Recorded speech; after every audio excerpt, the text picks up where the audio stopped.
Hello everybody, I am Ben from Team Panic, and today we're going to be looking at how my newest robot, MicroBlaze, performed at ARC's March meet. So this guy went into the A's Destructive League, and yeah, we're gonna have a look at how this went. We're gonna jump straight on into it. So the end of last video where I built this guy, I showed you that the very first fight up is the Force, which is a 4-wheel drive pusher lifter robot.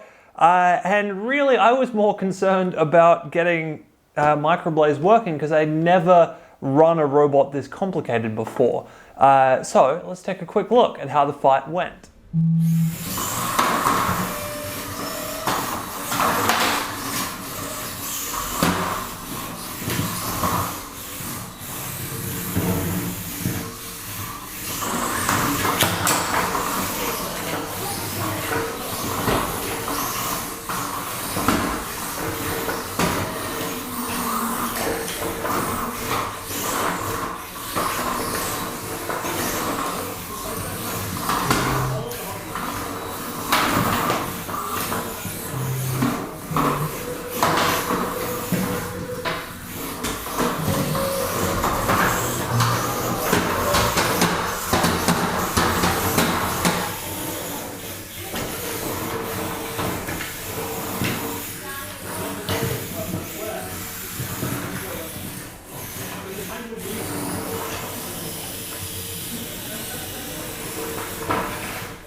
So let's talk about the start of that fight first. The control system on this guy was complicated, and it took me a couple of seconds to get the hang of because I am using a FlySky FI6 transmitter. I have a better one, I just need to program it so I can move over to that. But I was using the throttle to move the arm up and down, and I was pushing out on the throttle to spin the weapon up. Now, sitting here doing this, just playing with the controller, that is totally fine. I can get my head around that. That is no problem. It works for me. But in the midst of a fight when I'm also trying to control the drive and make sure I know where everything is and pointing at an opponent and all of that kind of stuff, it just did not work for me. At least not easily anyway. When I finally did get everything together and have the throttle working and get the weapon going and make the first hit, everything broke.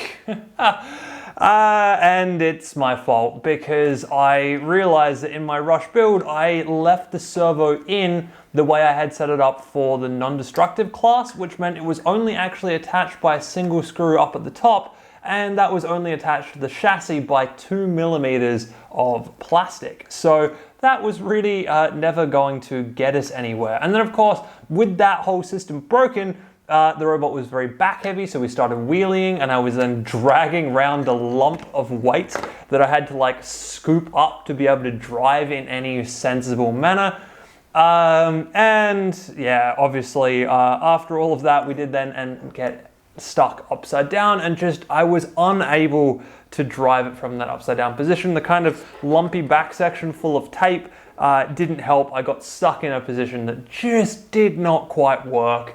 And that was that, basically. So yeah, wasn't a great start for MicroBlaze, and it was worse than I thought. So when we pulled it out of the arena, not only was the whole servo broken off, the motor had disconnected, the actual brushless motor, so I couldn't spin that up, which probably was for the best, meant that I didn't do any damage to that additionally. But also the servo had burnt out completely. Now this is the same type of servo I was using in the Hug robot, and I knew it was prone to burn out. I just didn't think it would go quite that quickly.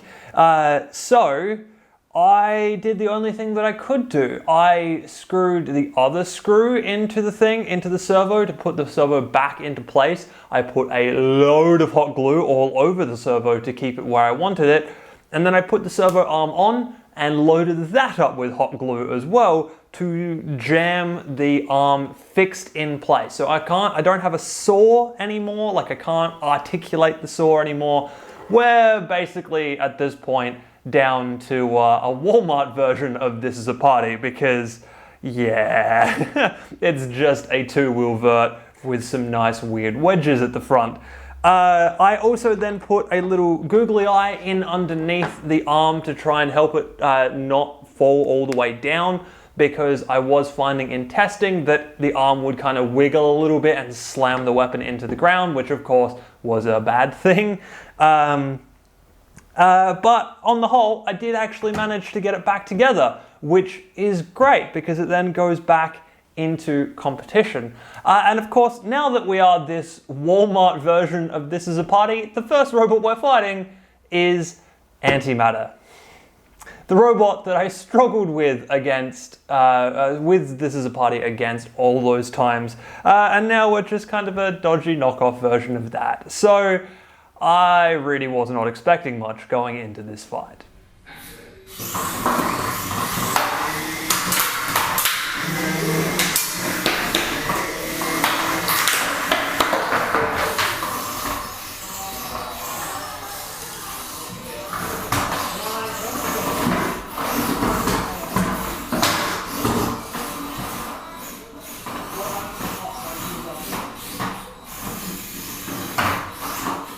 So not much is what we got there. The weapon position actually kind of helped us in this regard because it was so far out and kind of raised a little bit. It rode up his wedge and managed to take a notch out of his top plate, which I think is probably the most damage I've done to Antimatter with a vert, so hooray! But of course, with the weapon spinning up the front there, I was still a little bit liable to tip over backwards, which is what happened, and then I could not self-right. And we got stuck. Yep. This thing was designed to articulate, so it not articulating was a problem.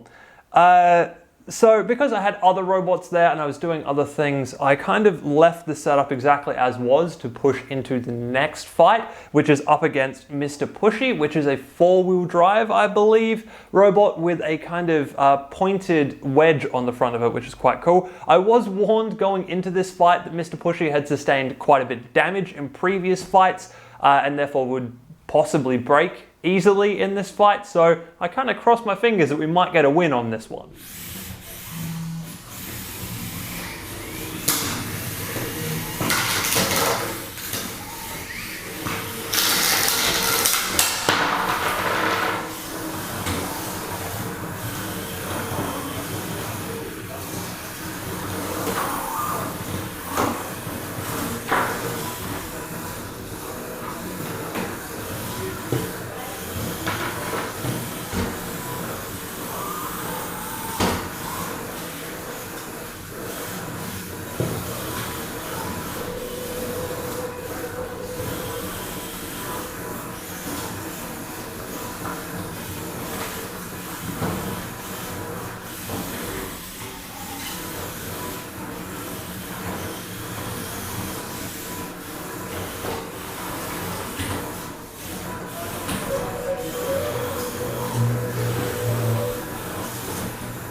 we didn't get the win on that one either. So same thing as Antimatter. Basically, we went over. And I tried to keep the weapon lower this time, knowing that with the big hits, I was bouncing back up and over. So I kept the weapon low, but it didn't matter because I slammed it into the wall, and that was that. It went over backwards. We got kind of caught upside down, and then while we were still just about moving, the judges were kind of looking at me sideways, trying to work out if they could count me out or not. He then just pushed me in the pit anyway. So that was all that, basically. So obviously the upside down thing is a big problem, and on the fly, the first fix that I thought was I had a spare arm, a spare articulating arm for this guy. So I hot glued it directly onto the robot and put it straight on in to a fight against Brastoff, which is one of the other really good vertical spinners in this league.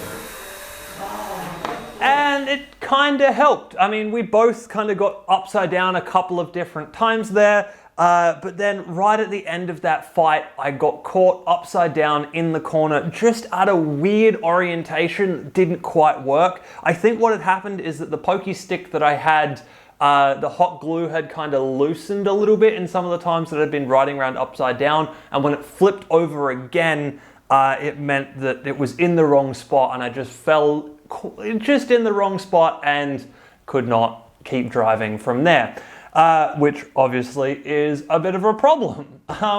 So going through and doing that, I decided to reattach, like pull that all off, reattach it. In the reattaching, I added screws and stuff to keep it more rigid, and then tried to weigh the robot and realized I was 4 grams overweight, which is not good. So all of that stuff got ripped off, and before my next fight against Slipstream, I actually cannibalized a piece of guesstimate that I had waiting in the wings and put on my typical little wire metal hook as an actual invert drivable point, much like I did with This Is a Party. So we're getting closer and closer to that Walmart This Is a Party offering. But then we had this fight against Slipstream. Slipstream being an all aluminium outer chassis robot, historically quite a tough opponent, can take quite a bit of a beating. So let's take a look at how this one goes.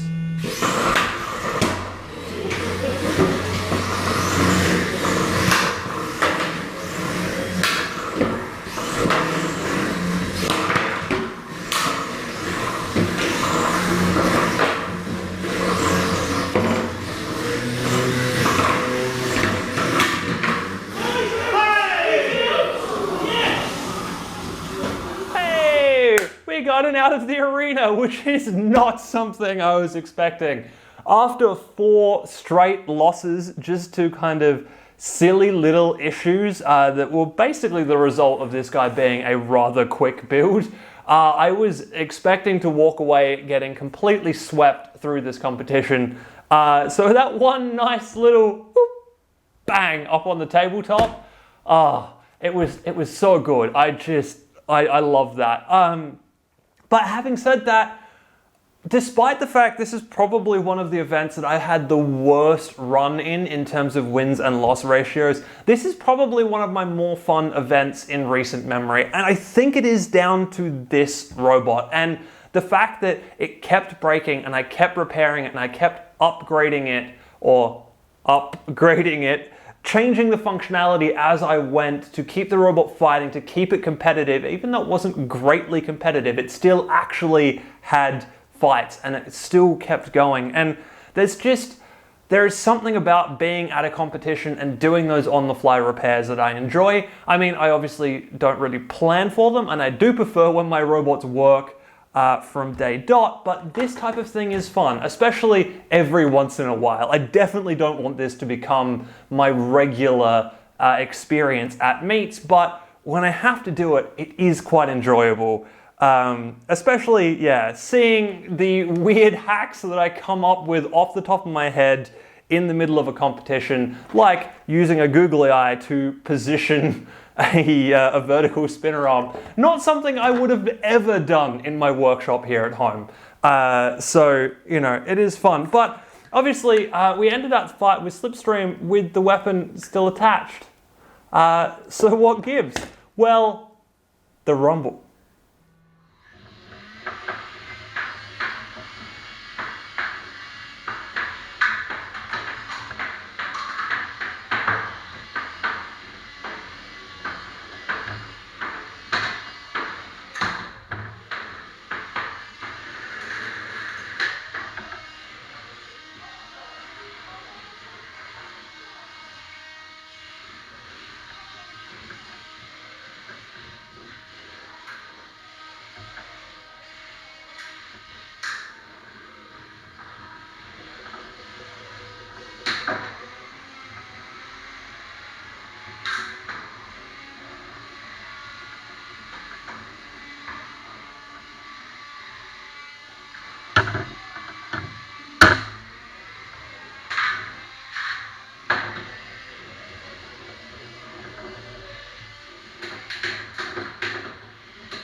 And we won the Rumble! 2 wins back to back with a just an interesting build that has been cobbled together in every sense of that word. Yeah, so when I first lost that weapon, I kind of assumed that it was my bad and that I'd lost the weapon because I hadn't Loctited the screws in place.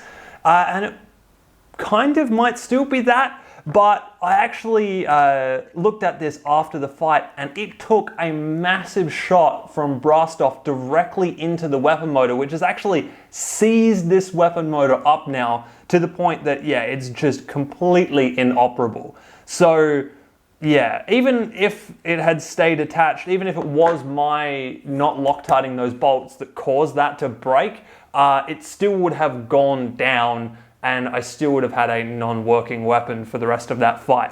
But other than that, I did relatively well. Nice little Scoopy driving round and putting some people in the pit and avoiding getting too much more damage myself, which is always good. And I think that is one of my first Rumble wins in a rather long time. I usually go out kind of middle of the pack somewhere, so that was good fun. This guy is definitely getting an upgrade. The shape is going to stay semi-similar, but we're going to reinforce a lot of the arm mechanism so that it doesn't just break in the first hit next time. I'll also change my controller setup over so that I have a much better system that I can wrap my head around using constantly.